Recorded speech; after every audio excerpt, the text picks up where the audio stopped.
buenos días a Latinoamérica, buenas tardes en Europa, aquí desde autores y autoras en directo, narrativas en línea, hoy con la escritora chilena Lina Meruane. Hola Lina, bienvenida. Hola, Enrique, un gusto hablar contigo y bueno, y un gusto tener la compañía de los auditores y videntes de este encuentro. Bueno, tal cual, un gusto compartir contigo este espacio. Hoy estamos con un libro que les muestro aquí en su versión alemana, Heimkehr ins Unbekannte, unterwegs nach Palestina, volverse Palestina. Ya hablaremos un poco de las versiones del texto, de las etapas del texto. Una obra inteligente, tanto inteligente como sensible, que compagina el relato de viaje, la investigación, la crónica personal y el ensayo literario. En este texto, Lina Meruane traza las escalas de 2 visitas a Palestina que la llevan al origen de una identidad inquieta. Nacida en 1970, Lina Meruane se mueve entre los mundos de Santiago de Chile, Nueva York, también vivió en Berlín. Y así, en un momento que quisiera preguntarle enseguida cuán inesperado realmente fue, llega a una tierra palestina y cito, en cuyo entierro, o parafraseo, en cuyo entierro solamente le parecerían corresponder unas velitas, no unas velas. Dialogando con otras voces que opinaron sobre Palestina, la autora comparte su particular visión sobre un conflicto que parece interminable. Bueno, antes de iniciar con la lectura y la conversación, y para quienes aún no hayan dado con la obra de esta escritora intelectual, una breve nota biobibliográfica. Lina Meruane es autora de una obra de ficción que incluye la colección de relatos Las Infantas y las novelas póstumas Cercada, Fruta Podrida y Sangre en el Ojo, esta última ampliamente traducida. Ha recibido numerosos premios, entre ellos el premio Cálamo Otra Mirada de España, el premio Sor Juan Inés de la Cruz en México, y acá desde Berlín el premio Ana Zegas. Ha sido becada por la Fundación Guggenheim, por ejemplo, el National Endowment for the Arts, y también por el DAD, el Servicio de Intercambio Académico, digamos, la sección de artistas para artistas de Berlín. Más allá de su obra de ficción, ha publicado los ensayos, y los recomiendo todos, Viajes Virales y también Contra los Hijos, este último ensayo quizás también diatriba, y Volverse Palestina, que es el texto que nos ocupa hoy, se publica en 2013 y es seguido por una edición de 2014 titulada Volverse Palestina, Volvernos Otros. El texto es traducido por Susanne Lange, ya les mostré el libro, como Heimkehr ins Unbekannte, Unterwegs nach Palestina, y ha sido publicado por una editorial berlinesa que es Berenberg en 2020. Sí, me gustaría quizás hablarles de la muy buena traducción que realizó Susanne Lange, por un lado. Entonces, a quienes estén entre el público y quienes lean también en alemán, o que lean entre los dos idiomas, español y alemán, y también gocen justamente leer traducciones y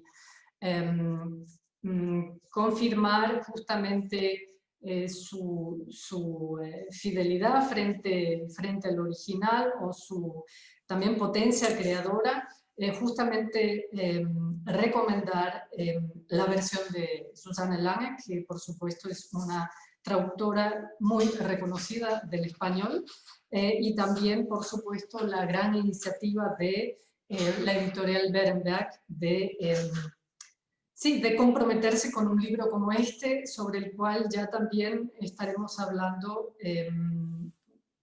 en tanto que es un libro que para la publicación alemana y para la presentación del tema en Alemania no es el más fácil. Yo te estaba proponiendo que leyeras antes de que yo te pregunte acerca del inicio de tu viaje, tanto mental como físico, a Palestina, y las razones por este viaje, que nos leas una primera pieza del texto y que nos digas cuál será. Es una Es una pieza metafórica. Sí, quizás puedas decir algo. Mira, voy a leer un fragmento muy, muy cortito, que es el momento de... A ver, solamente no sé si lo explicaste, pero explico que este libro tiene en la versión alemana 2 partes, en la versión total, que todavía no ha salido, son 3. Y de la primera parte, que es el primer viaje que yo hago a Palestina, y que también es el primer viaje que yo hago de vuelta a el pueblo donde nació mi padre en Chile, y a donde llegaron mis abuelos desde Palestina. En esa crónica de ese viaje hay también el momento en que yo llego al aeropuerto de Londres para iniciar mi viaje a Palestina. Y entonces, justo antes de ese viaje, de esa reflexión, hay un fragmento que se llama Moneda al aire, y es el que voy a leer. Lanzo al aire una moneda mental. Si alguna invitación me lleva a Europa, yo me estiraré hacia el oriente por mis propios medios. La moneda gira sobre sí misma mientras pienso en tantas restas. El regreso frustrado de mis abuelos, la negativa de mi padre, mis indecisiones. El silencio del mundo mientras se le sigue restando tierra a los palestinos. Todos los juicios en los que se les ha negado la voz. Una historia llena de agujeros por donde se cuelan los regresos y se cortan los vínculos y la vida. Sumarle a esa resta, me digo, volver a Palestina, volverme. Echo al aire otra moneda y ahora suena a metal. En mi buzón aparece una carta que me llevará hasta Londres. Bueno, muchas gracias. En la versión de Susanne Lange encuentran esta parte en la página 41, ¿sí? Bajo el título Münze in der Luft. Bueno, muchas gracias. Podríamos directamente hablar sobre esta parte del texto, pero antes me gustaría realmente preguntarte algo un poco más global, que tiene que ver justamente con el momento de fundación o de iniciación de este texto. Bueno, ya nos dijiste algo acerca de las etapas que conforman tu encuentro con Palestina o tu regreso a Palestina. Sí, quizás nos podrías decir un poco más, pero antes me gustaría subrayar que tu texto de relato, que de alguna forma en algunas partes también es una especie de road movie, ¿no? Que tu texto que a mí realmente me apasionó en el sentido de que me trabaja como con una especie de, no sé si decir suspenso, pero hay algo que es realmente como, sí, sí, es un road movie.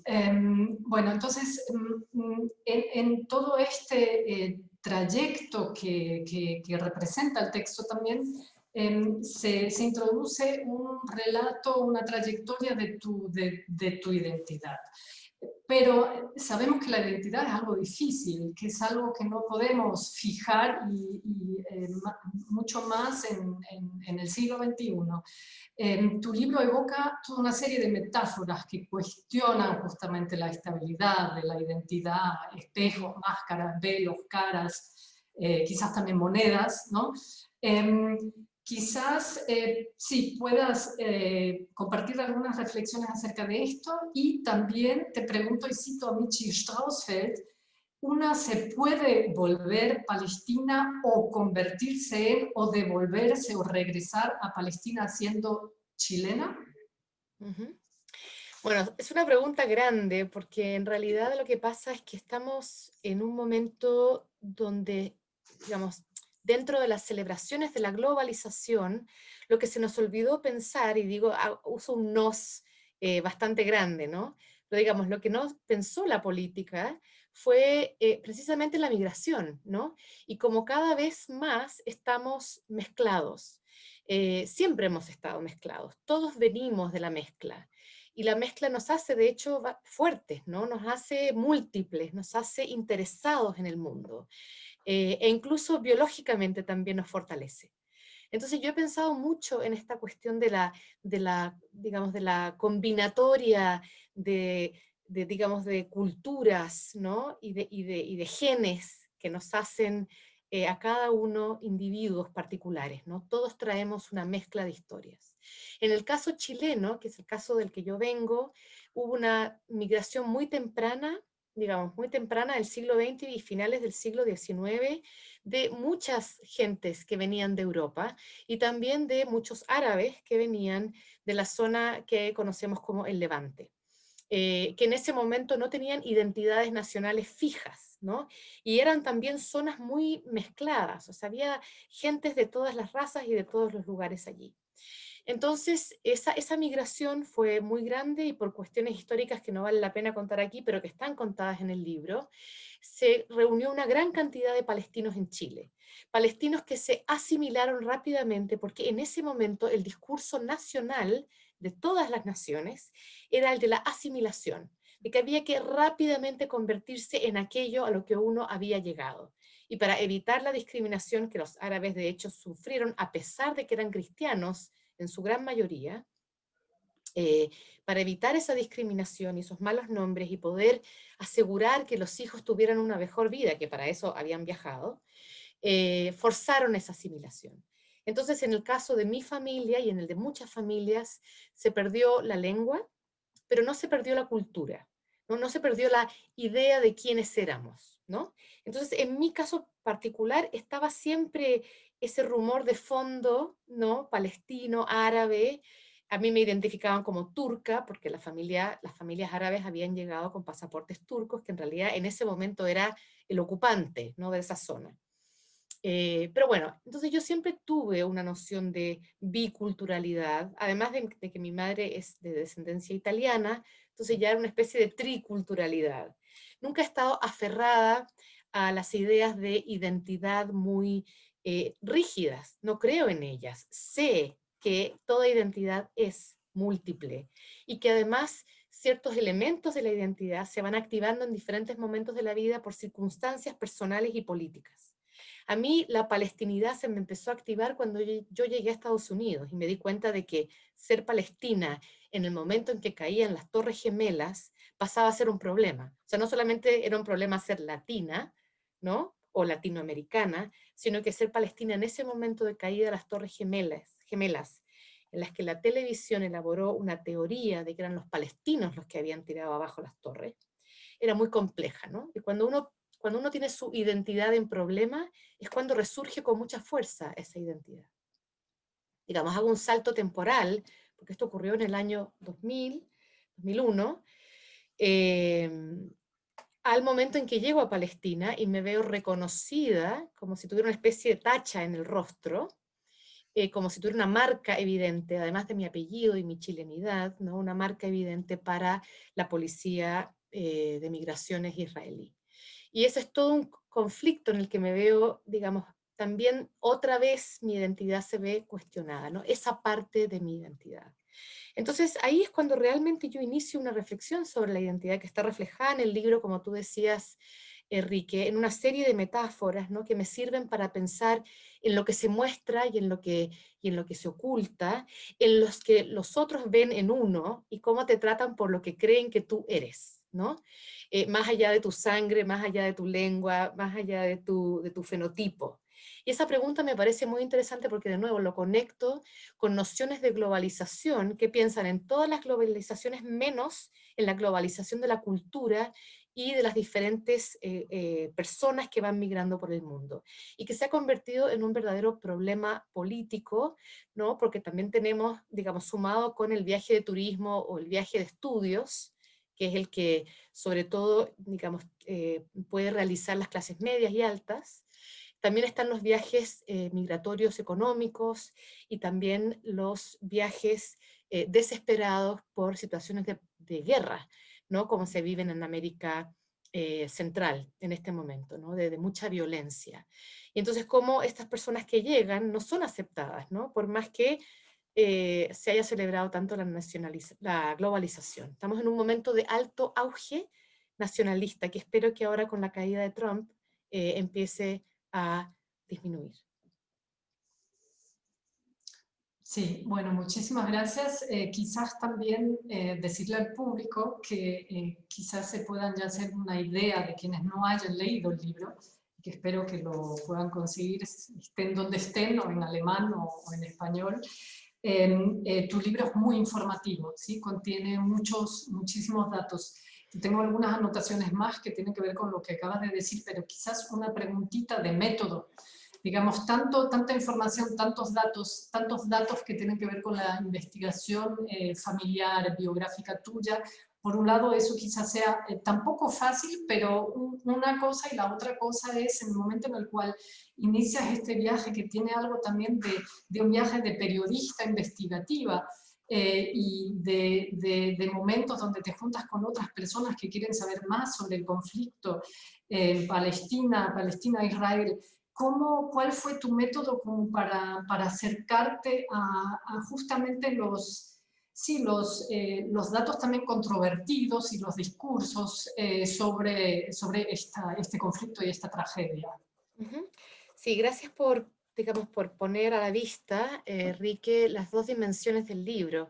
Una es la dimensión más afectiva, más sensible, el comprender de pronto después de este primer viaje a Palestina, comprender que yo sabía muy poco sobre mi familia.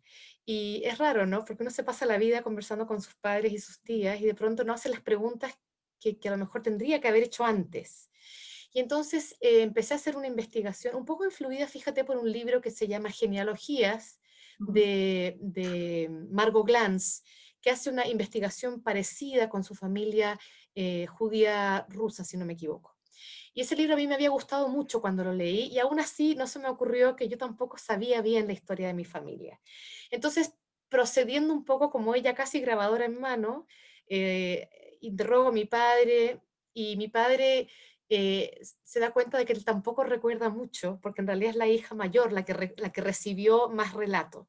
Entonces voy a mi tía la mayor, que afortunadamente todavía está viva y en buena salud, y también la interrogo a ella y me doy cuenta de que a pesar de todo, el relato que se mantuvo era el relato feliz.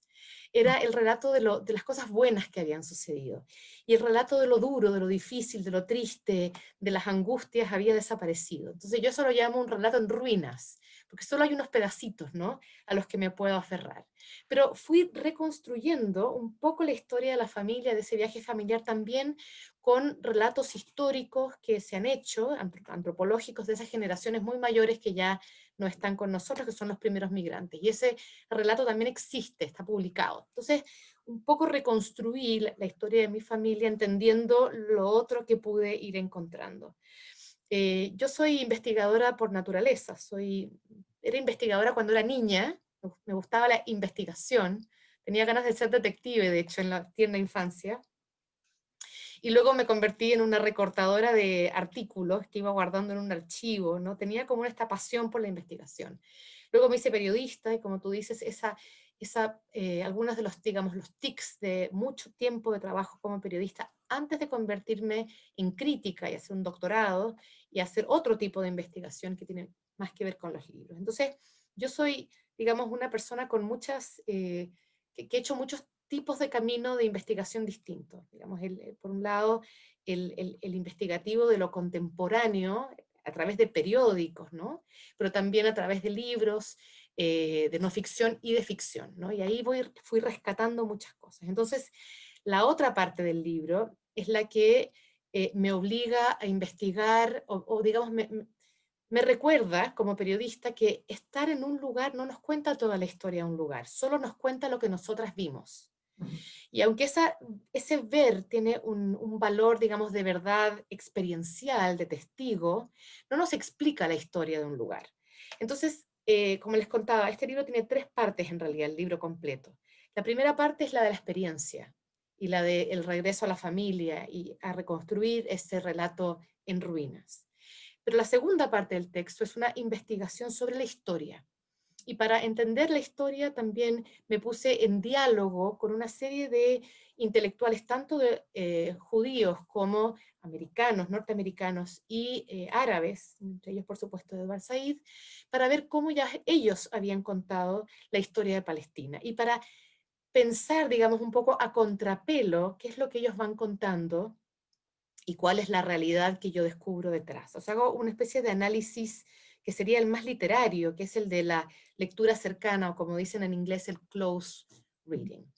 La tercera parte, que está incluida en el libro en alemán, es una reflexión posterior, una especie de coda del libro, digamos, entero, y es el que piensa de nuevo en la experiencia, pero en una experiencia no tanto la del viaje, como la del rostro.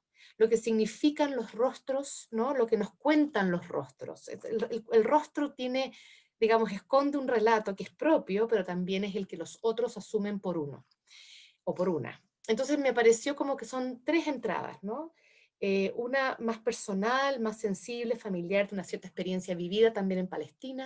La segunda es un ensayo más crítico, que reflexiona sobre los discursos y el lenguaje del conflicto. Y el tercero es un relato muy corpóreo, es un relato del cuerpo, lo que los cuerpos cuentan en sus encuentros con otros cuerpos. Digamos, está dicho un poco de manera abstracta, pero es todo contado en un relato que va siguiendo personas, que va siguiendo conversaciones, que tiene este road trip que decía Rique, ¿no? Que es la parte más literaria del texto, que es su Sí. lenguaje.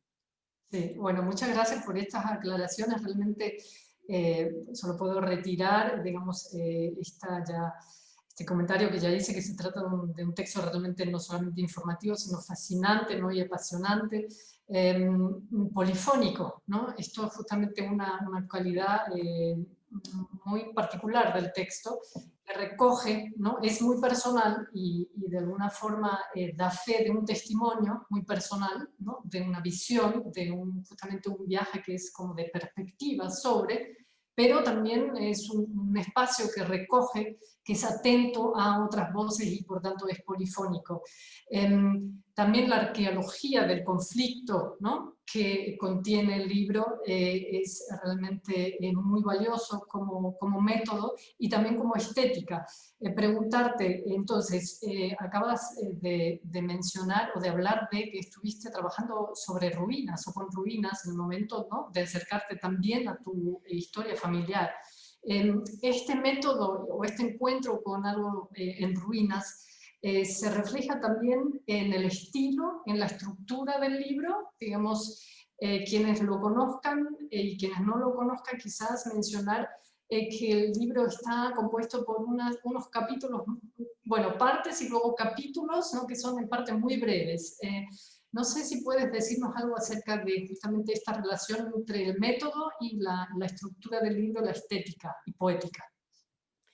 Sí, bueno, la cuestión de la fragmentariedad es que la estructura fragmentaria permite entrar y salir de manera rápida y dinámica, ¿no? De una serie de problemas para una realidad tan compleja como es la migración y como es también la realidad compleja del conflicto palestino-israelí. Me servía como pensar no solamente en el diálogo que yo voy estableciendo digamos, con mi familia, con otros autores, con amigos, ¿no? Con desconocidos, incluso en la universidad, ¿no? O sea, me permite también entrar en este dinamismo de estos momentos que, digamos, permiten entrar y salir y mirar desde varios planos y perspectivas esta realidad compleja. Es como si estuviera construyendo con pequeños ladrillos, reconstruyendo un relato tan complejo que es difícil darle una estructura rígida, fija, cerrada, ¿no? Es como una estructura que necesita tener estos espacios, para mí por lo menos, y espero que para los lectores, que necesitan estos espacios de respiración, estos espacios de reflexión, de pausa, y también espacios en los que yo misma fui incorporando pedazos nuevos, porque una de las cosas que no conté, que es muy linda, es que mi propio padre, cuando leyó la primera versión del libro, recordó cosas. O sea, su propia memoria fue activada por el escrito que yo hice a partir de lo que él me había contado. Entonces la estructura fragmentaria acabó también ayudándome digamos, a insertar otros ladrillos en esta historia. Y es lo que yo sigo haciendo con el libro, porque es un libro que sigue creciendo, es un libro que está vivo, en el sentido de que una puede tratar de terminar el libro donde se acabó su experiencia, pero en la realidad sigue adelante. Entonces yo siento, Rique, que este es un libro que por ahí va a terminar siendo mi libro más largo, porque voy aumentando, por supuesto, para el horror de los editores que dicen, bueno, ¿este libro cuándo se termina? Y yo no sé cuándo se termina este libro. Sí, pero esto en realidad, bueno, hablando, bueno, pobres los editores, pero como lectoras creo que es como la utopía, ¿no es cierto? Como que el libro que no se termina y el viaje inconcluso, que sabemos que los viajes también dan una cierta melancolía en el momento de terminarse, ¿no?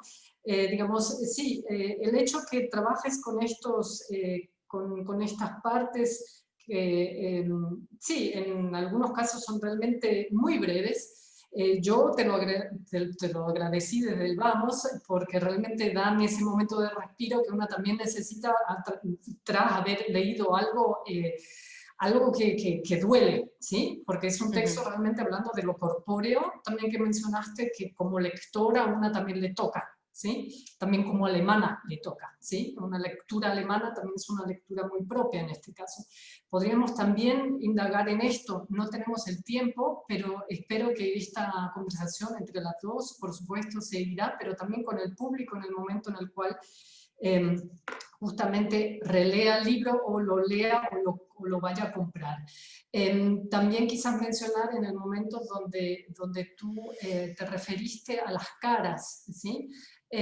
No olvidarnos de que el control facial, ¿sí? Es un método policial bueno, que es importantísimo y al cual también de alguna forma te refieres en tu texto. Bueno,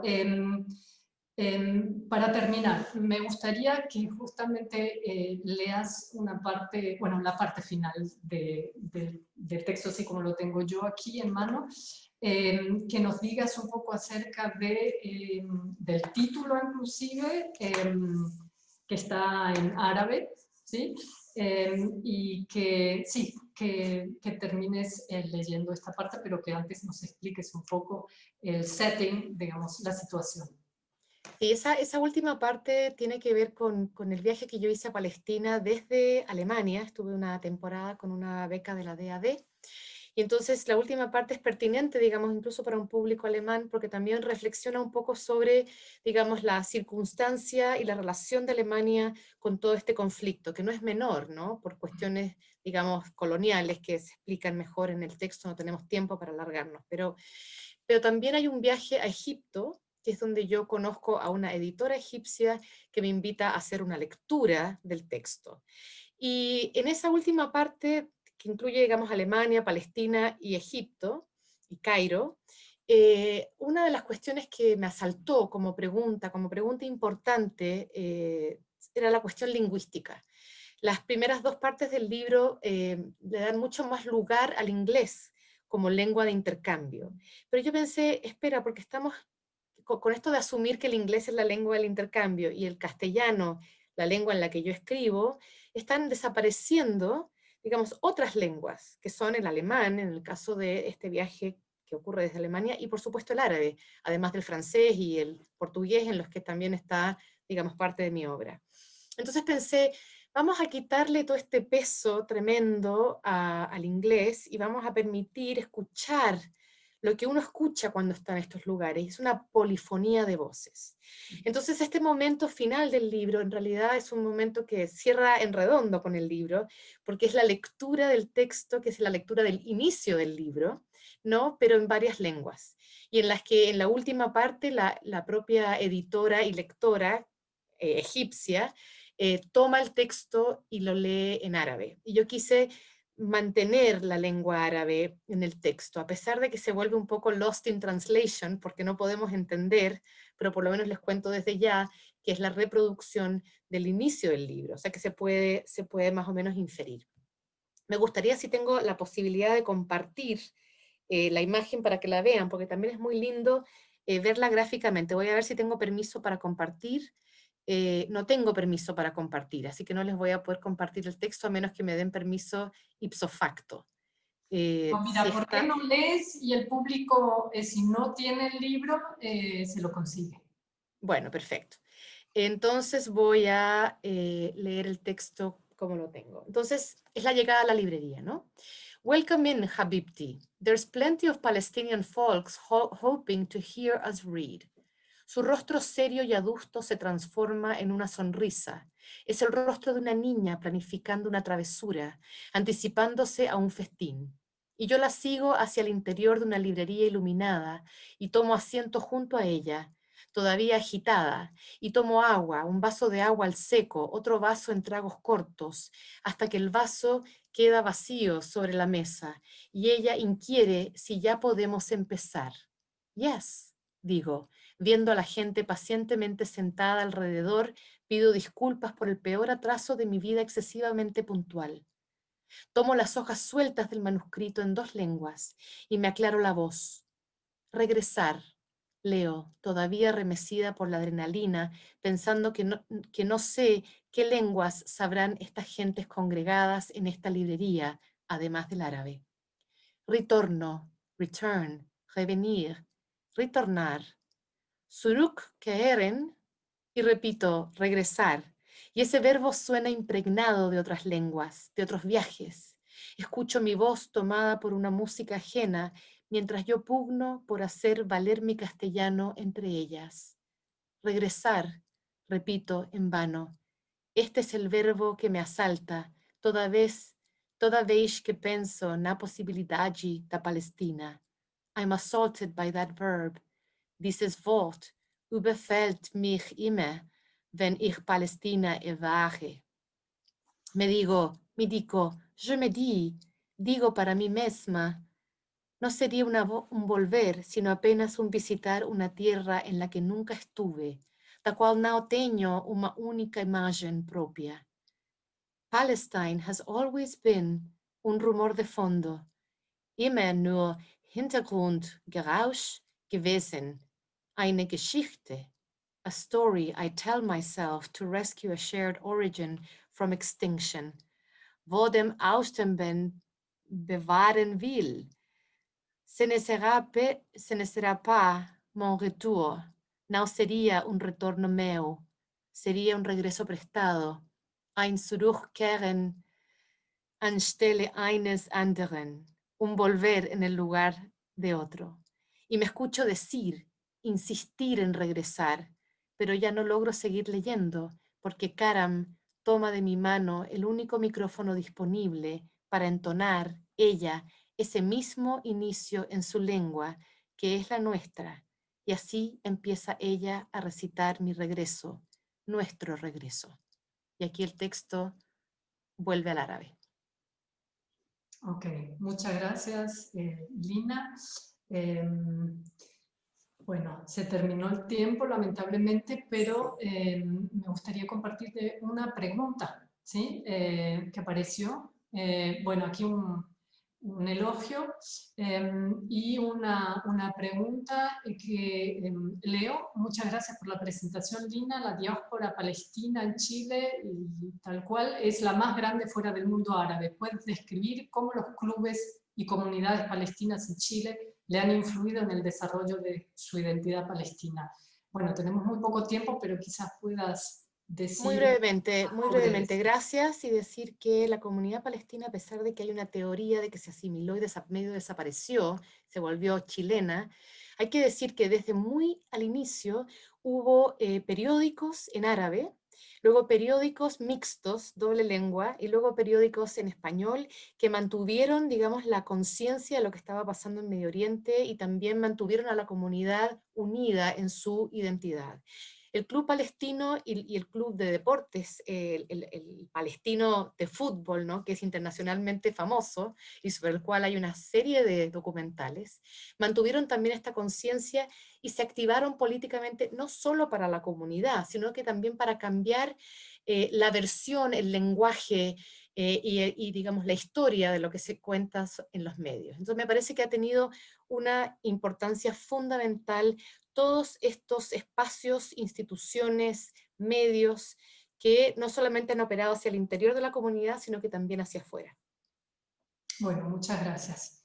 Bueno, muchísimas gracias por la lectura, por compartir tus reflexiones, tu inteligencia, siempre tu sensibilidad. Bueno, un saludo enorme hacia Chile. Acá desde Autores y Autoras en Directo. Hasta la próxima. Gracias, querido público, por haber estado presente y nos vemos en Y los... gracias, querida Rique, y gracias al Instituto Cervantes por invitarnos a esta actividad. con muchísimo gusto, siempre lindo trabajar contigo, escucharte, tenerte presente. Para anunciar, los próximos días son de poesía latinoamericana, inicia Latinale, esto fue una especie de aperitivo, entonces otra vez muchísimas gracias. Aquí un saludo de Dita Ingenscheid, también saludos hacia, sí, hacia donde esté Dita Ingenscheid, supongo que en Brandenburgo. Bueno, entonces, muchísimas gracias. Chao. Chao. Gracias.